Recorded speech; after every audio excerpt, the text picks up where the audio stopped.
Hi everyone, today is Wednesday, September the 29th, and today I would like to do a book review on Spark Joy by MariKondo. Before I go on though, I want to give a shout out and a thank you to Mario, who runs the MariKondo's 64 channel on YouTube, because today he put up a PDF of a brilliant book in the description box of his video. I highly recommend all of you to go to his channel, MariKondo, MENECO 64, on YouTube, and listen to his video today, even if you haven't already subscribed to him. But yeah, he left this really terrific PDF of a book. It's 164 pages, so I'm going to read it today itself, because I think 164 pages is totally doable. And the book that he put up was the Raven of Zurich book. I'm blanking on the exact full name of the book. I think it may be just called The Raven of Zurich or something else. Something of Felix Sommery. Anyways, so thank you very much for putting up that book and making information and making material so accessible. I personally really appreciate it. And for any of you geeks who like to go out and read stuff, definitely go there and read that book and listen to his video as well. It's pretty good. So, a few weeks ago, or maybe last week, I had made a video about sort of a book review about The Life-Changing Magic of Tidying Up by MariKondo. And in that video, I kind of referenced certain things from the Spark Joy book. And I said, well, yeah, she goes into more detail about this and there, etc. So, but since, as some of you may already know now, I ramble, and thus the videos become pretty long, I said I would make a separate video altogether about Spark Joy. And so that's what I am doing today. So I found the Spark Joy book. Let's see, I was doing a cross-country flight and I chanced upon it. It was like a 5-hour long freely available on YouTube download, and so I downloaded it to my phone so I could like listen while I napped or woke up or whatever, because I know that MariKondo's books are pretty easy to listen to and light, and you can even like fall asleep while listening to it, because the narrator also of her books has a very pleasant voice. So, so I downloaded the book. It was, I mean, rightly, it's a very, it's a calm book if you want to just listen and take a nap. But I say that because a lot of the books, a lot of the sections, many of the sections in her book, need you to actually reference like the PDF or reference a physical book, because she does go into quite a detail about storage and folding, and I don't know about you, but I personally, if someone's talking about like fold the length of the garment from, fold in one shoulder, then fold in the other shoulder, like my brain has already gone off onto something else. So I will not like attend to that. I need to actually see it to pay attention. And so those there's quite a bit of that. And so in that sense, it's just nice, pleasant voice to listen to while falling asleep. That said, however, that comes later on in the book, which is perfect timing, because the useful, important philosophical elements of her book are all sort of up front, and so it's really nice because you kind of get that philosophy and all, and then you can just lull off and go to sleep while all the folding conversation is going on.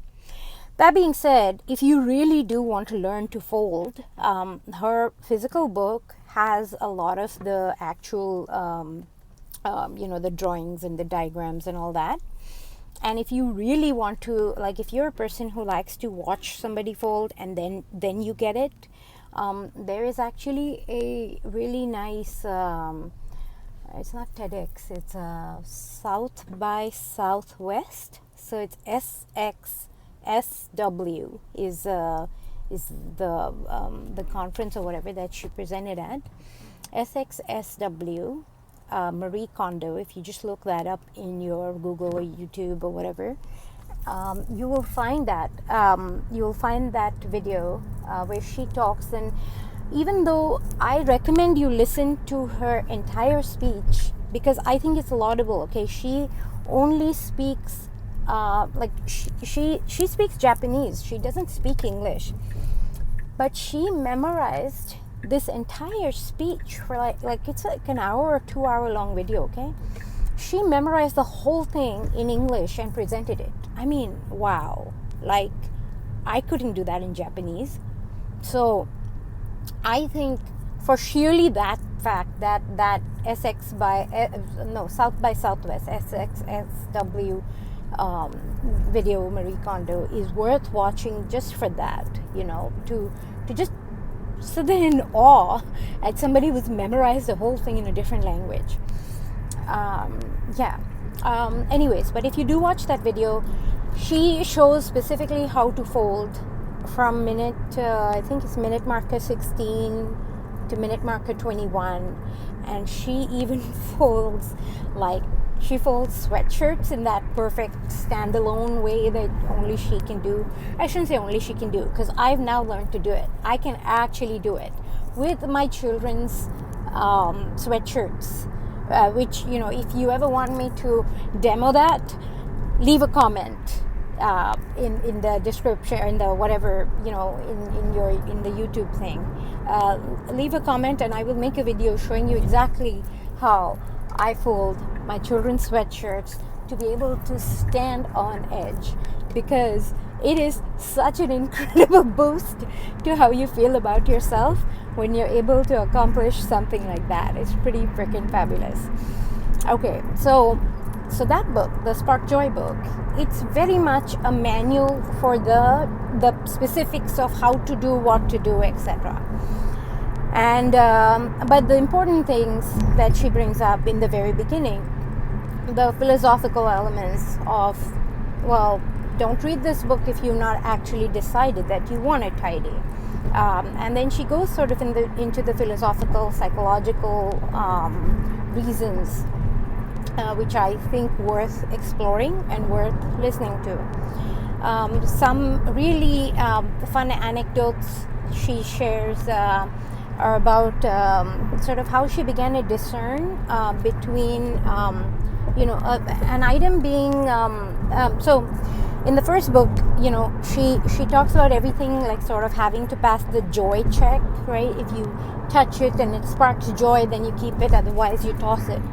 In this book, she kind of talks about how she tossed things such as her screwdriver because it didn't spark joy, and then she tried to tighten a nail or tighten a screw with a ruler which snapped down the middle. Now that I heard that, and I was like, oh my god, are you serious? Like, and okay, I'm not being mean here to Marie Kondo, I mean, it's very brave of her to share that, share like stupidity, right? Because but what the really valuable takeaway from what she shared was this really nice sort of chant that, or not chant in the traditional sense of the word, but something that she began to do, a practice that she began to do, where she began to express her appreciation to those things that she possessed that were not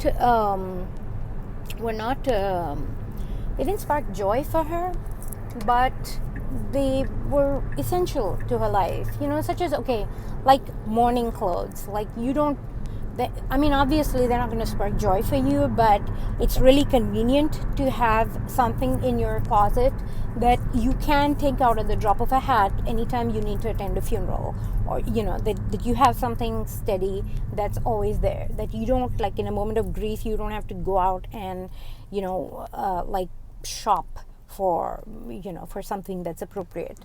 So those kind of things, like complimenting and talking to or expressing your appreciation for things that make your life easier. And she did this really nice.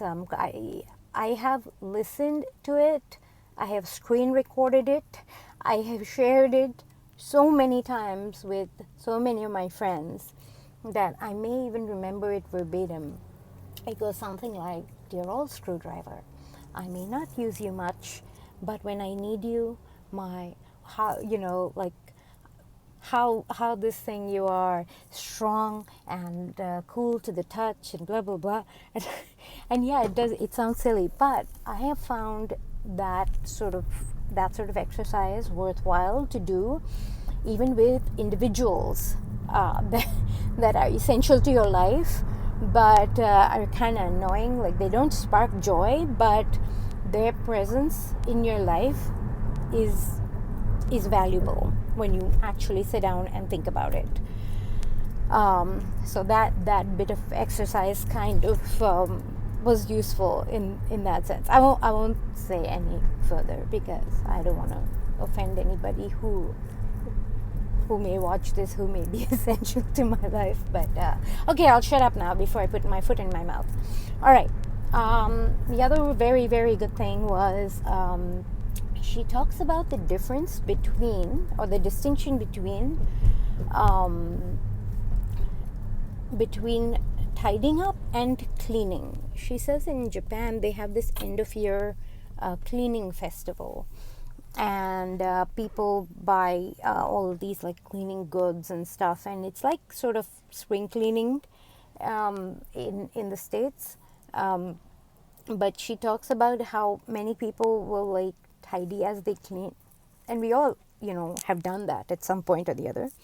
But she talks about the value of sort of finishing the tidying part first and then doing the cleaning. And the really cool distinction she brings up is tidying. What was her exact quote? Because it was so cool. Tidying orders the mind, while cleaning purifies it. And yeah, I'm going to say that again. Tidying orders the mind, while cleaning purifies it. And I like, if there's one like quote I would take away from that book, it's that one.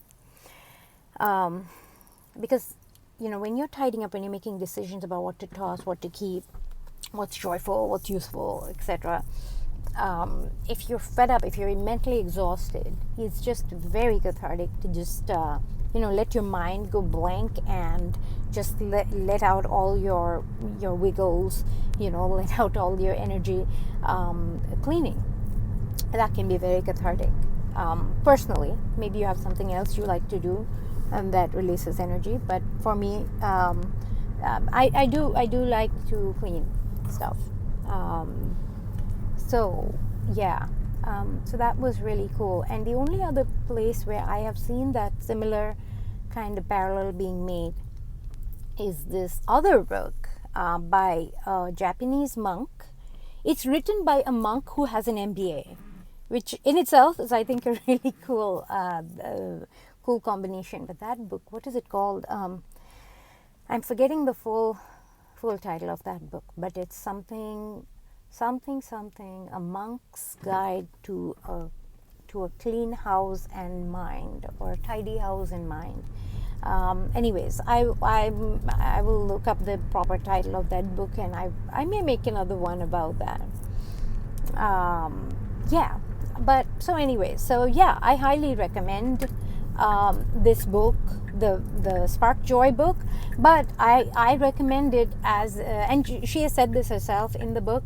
She has said that this book is only useful if you've already read the first book and have decided to tidy. only then is it useful, because otherwise it's a cleaning manual. It's a cleaning, tidying and storage manual, because it tells you the exact order of things, how to fold this and that. So it's a great manual, but it's not something to be used just without going through that first book, the life-changing magic of tidying up, without going into the first book's process about what is your ideal life, why do you actually want to do this, what do you envision like your life looking like when you're finished with this, because that really is the purpose of tidying. The purpose is not just to tidy up as a means to minimalism or to throwing shit out and all that. That's not what it's about. It's about basically it's about resetting your life to the way you want it to look. And yeah, I said the big word, resetting your life. Even though I know that word has a lot of baggage to it, especially these days. But yeah, so yeah, check out the book. Well, check out the first book first, then check out this book. If you just want something to listen to while you nod off and go to sleep, this is also a really good book for that, especially towards the end. All right, I went too close to this car. Okay, thank you for listening and watching, if you actually watch and not only listen, sort of the way I do. And oh yeah, and if you've already forgotten, please go to Maneko64's channel and check out his video from today. Check out the book that he has shared. So yeah, thank you. And leave a comment if you want me to make a video showing you how I fold sweatshirts to stand on edge. Okay, take care. Bye.